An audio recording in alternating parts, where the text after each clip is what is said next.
Today on PFDAuto, I'm going to show you how to do a topside oil change on a GLK350.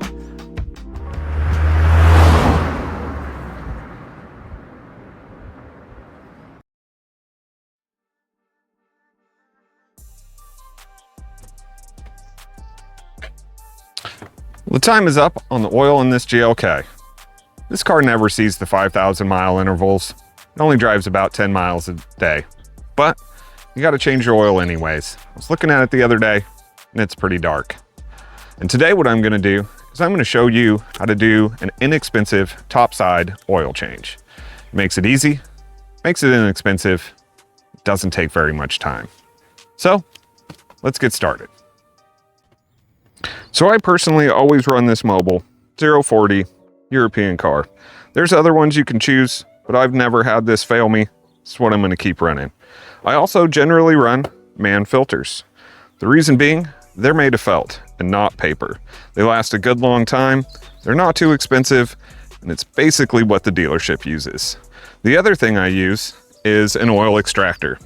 I got this one a few years ago. It's one of the larger ones. It's an 8-quart capacity. The nice thing about it is there's a switch over here that you can flip it from vacuum to pressurized, and push the oil back out of there into the container so you can take it to your local parts store and get rid of it easily. So really this couldn't be more simple. I've got my extractor back here up on a table just because it makes it a little bit easier to get the tube down in there and get it to stay. You don't have to do that, but if you can, I'd suggest it. All we need to do now is loosen this oil cap up a little bit, pull the dipstick, stuff the tube from there in, run some suction to it, and wait.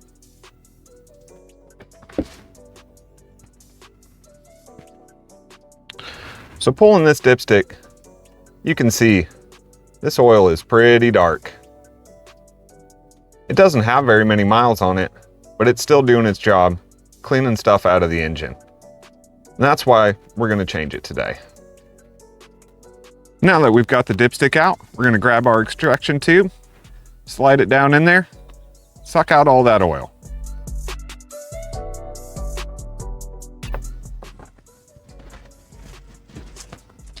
Now we just give this guy a few pumps and wait.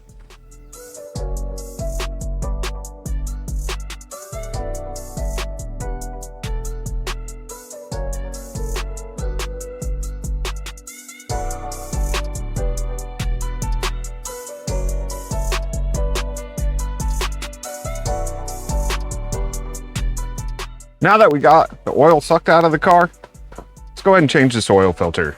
Like I said, I use MAN. They are felt, not paper. They hold up a lot longer. Also have a plastic bag to put the old one in so we can take it back to the parts store and get rid of it the right way. All right, time to get this oil filter off. Hopefully it comes out easy. Right here is where I'm going to be ready with my plastic bag. We're going to lift this up, go straight into the bag.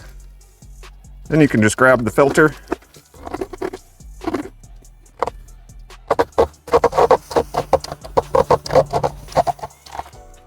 Pull it right off of there. Now all we got to do is change our O-ring here, here, and here. Put the new filter back on. When you're taking these O-rings off, it's always handy to have a little pick tool. If you follow it around, you'll find this tiny little gap right here. That's a great place to start. Then you can just pull this O-ring off, just like that. I also toss it in the bag. Probably should go in the trash. Parts stores guys can deal with that. Then we do the same thing for the next two.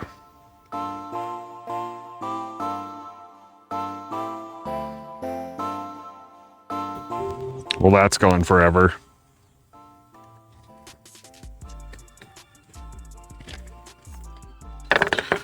So now that we've got this all undone, can actually go ahead and get rid of these. Seal that bag up. Chuck these awful gloves. I can't stand wearing these things. Make my hands sweat like crazy. In the box, you'll have a couple of items. You'll have your new filter, obviously looking a lot nicer. And you'll have a bag, the instructions, and a few O-rings. Don't be afraid, there are extra O-rings in here. You only need the ones that we took off. So starting with the big one, goes around the base, right down here into this groove. You'll see there's a groove here, and then there's a little spot underneath that groove. Don't get it in that little spot. You'll never get it back off. 2 spares, small one, medium, 2 slightly larger ones, but the same size. That's what you're gonna use for this ring and this ring. Now that we've got our new O-rings installed, we can go ahead and replace this filter. You'll notice this filter has 2 black lines on it. It's because it can go either direction, but you wanna make sure this black line ends up right here at the edge. That way you know it's fully seated. Just presses on there, and as you can see, there's my 2 black lines, gone, ready to go. So you might think the next move is to reinstall that filter. And normally, you'd be correct. But personally, I like to fill the oil up from there. So we've got our first jug here. It's about 5 liters. This engine holds 7. So we're gonna dump this whole thing in.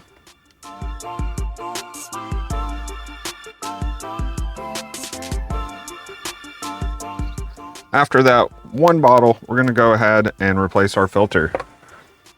One thing I like to do, just get a little bit of oil, put it around the O-rings. That way, when you go to screw it in, it doesn't bind up on you. You don't need a lot, just enough to lubricate it to where it spins into the housing real nicely. And remember, you don't have to He-Man this thing on here. As soon as it's tight, it's good. Now that we've got some oil back in the engine, we're gonna let it drain down into the pan. Give it 10, maybe 15 minutes.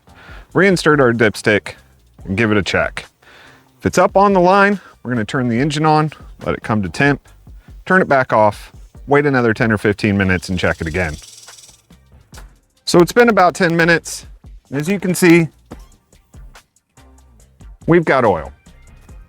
It's right about the middle mark. It's right where you want it to be. So we're gonna bring the engine up to temp, let it sit another 10, 15 minutes, check it again, just make sure we did a good job.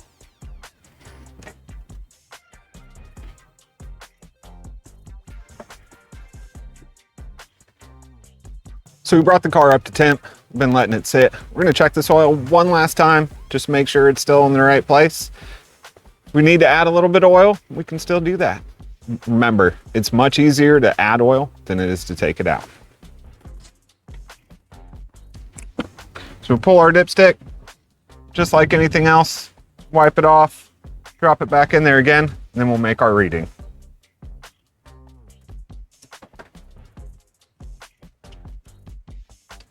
All right, so we're right smack in the middle, exactly where I like to be. There is a max fill line. We definitely don't need to go to the max fill line. Going right in between is perfectly fine. That way also I've got a little bit of extra oil that I could throw in there at any time.